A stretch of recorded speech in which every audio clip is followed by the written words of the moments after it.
शानदार ढंग से आप विश्लेषण कर रहे थे प्रशांत टंडन जी। आना चाहता हूं प्रोफेसर अखिल स्वामी जी आपके पास। आप इसको किस रूप में देखते हैं स्वामी जी? कल जबकि रिजल्ट है और उससे पहले हम लोग आज चर्चा कर रहे हैं और समझने की कोशिश कि देश की राजनीति में ये नया मोड़ क्या होने जा रहा है, किस रूप में देश की राजनीति को कल के बाद हम देखने जा रहे हैं। अगले 2-3 दिनों में कहा जा रहा है, जितने भी विश्लेषक हैं, विशेषज्ञ हैं, पॉलिटिकल जानकार हैं, वो सब यही कह रहे हैं कि कल के बाद इस देश की राजनीति में बहुत कुछ बदलने जा रहा है। आप किस रूप में देखते हैं? कांग्रेस की सरकार बनती है तब भी और कांग्रेस की सरकार नहीं बनती है तब भी परिवर्तन होने जा रहा है, ये तय है। कैसे देखते हैं इसको? देखिए राजीव जी, पहले तो जो सर्वमान्य लोगों का निष्कर्ष है, मेरा निष्कर्ष उसका बिल्कुल विपरीत है, प्रतिकूल है। मैं ये मानता हूं कि अगर मोदी जी और अमित शाह कर्नाटक न गए होते तो बीजेपी ज्यादा सीट जीतती। और मोदी जी का करिश्मा की जो बात हो रही है, मुझे ऐसा लगता है कि इस बार मोदी जी ने कर्नाटका में बीजेपी के प्रोस्पेक्ट्स को कम किया है।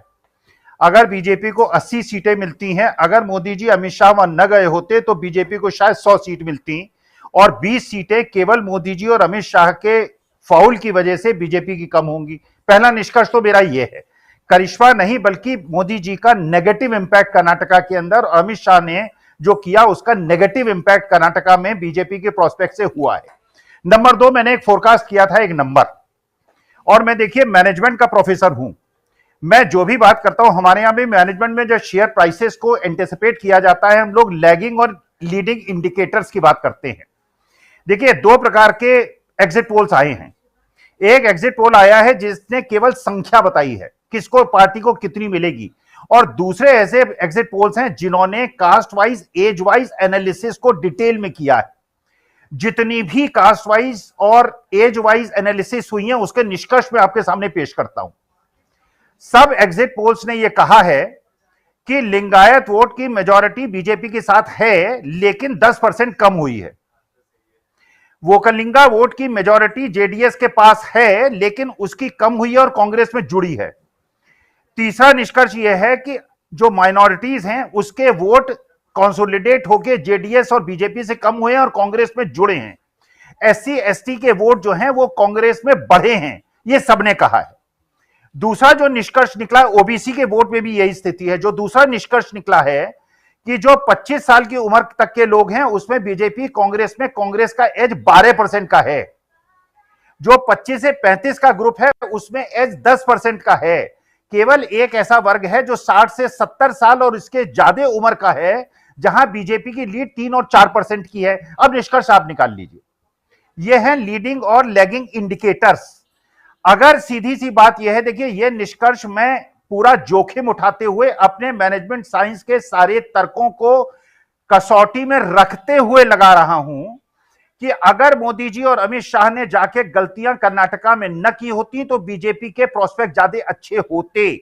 और जिस प्रकार रणनीतिक कुशलता का परिचय खड़गे साहब ने, सिद्धारमैया जी ने, डीके शिव कुमार ने, प्रियंका ने और राहुल ने दिया है, इससे आज की तारीख में कांग्रेस एज में है। और जितने लोगों ने बैक कैलकुलेशन करके उसको एक्स्ट्रापोलेट किया है उससे यह बिल्कुल स्थिति स्पष्ट हो जाएगी। और कल एनालिसिस में आप देखेंगे, अगर मैंने मैनेजमेंट साइंस जो पढ़ा है भूल गया हूं और 50 साल मैंने जो पढ़ाया है अगर मैं भूल गया हूं, तो यह निष्कर्ष निकलेगा कि एससी एसटी ने मेजॉरिटी वोट कांग्रेस को दिया है, माइनॉरिटी ने पिछले बार से ज्यादा वोट दिया है, लिंगायतों ने पिछली बार से ज्यादा दिया है, वोकलिंगा ने पिछली बार से ज्यादा दिया है, ओबीसी ने पिछली बार से ज्यादा दिया है। और पिछली बार का वोट डिफरेंस 2% था, इस बार का वोट डिफरेंस 12% होगा। उसके बाद भी अगर लोग कहते हैं कि कांटे की टक्कर है, तो यह मेरा मैनेजमेंट साइंस का तर्क समझने में मैं असमर्थ पाता हूं।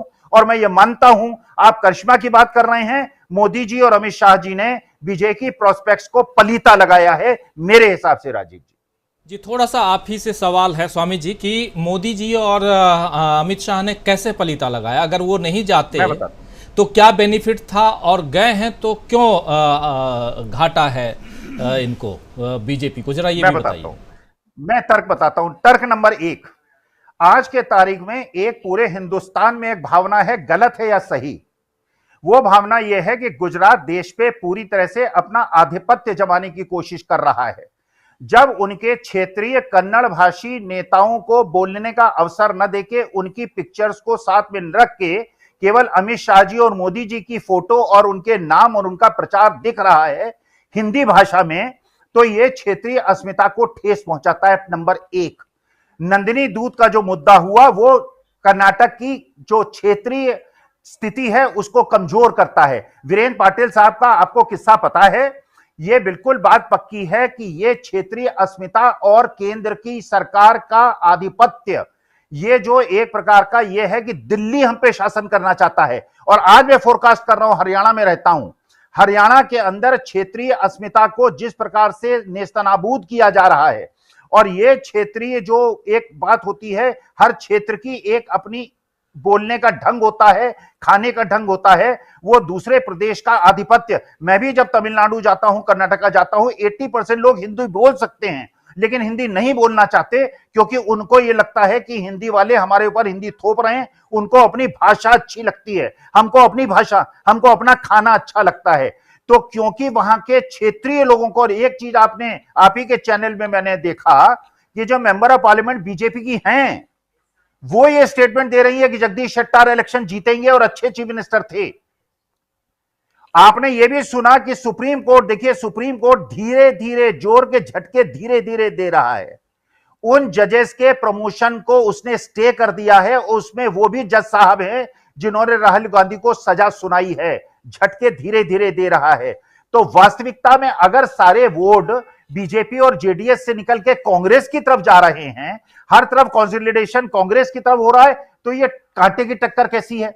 लेकिन अगर ये बात पक्की है, अगर जो येदियुरप्पा साहब हैं, अगर जगदीश शेट्टार साहब हैं, अगर क्षेत्रीय नेताओं, अगर बुम्मई साहब हैं, अगर इन पे नेताओं पे पूरी तरह से इलेक्शन छोड़ दिया गया होता, जैसे राहुल गांधी, प्रियंका गांधी ने खड़गे साहब के पीछे खड़े होकर इलेक्शन लड़ा है, राहुल गांधी ने और सोनिया गांधी ने अपने को थोपने का प्रयास नहीं किया है, कर्नाटक की और कन्नड़ भाषियों की जो अस्मिता है उसको ठेस नहीं पहुंचाई है।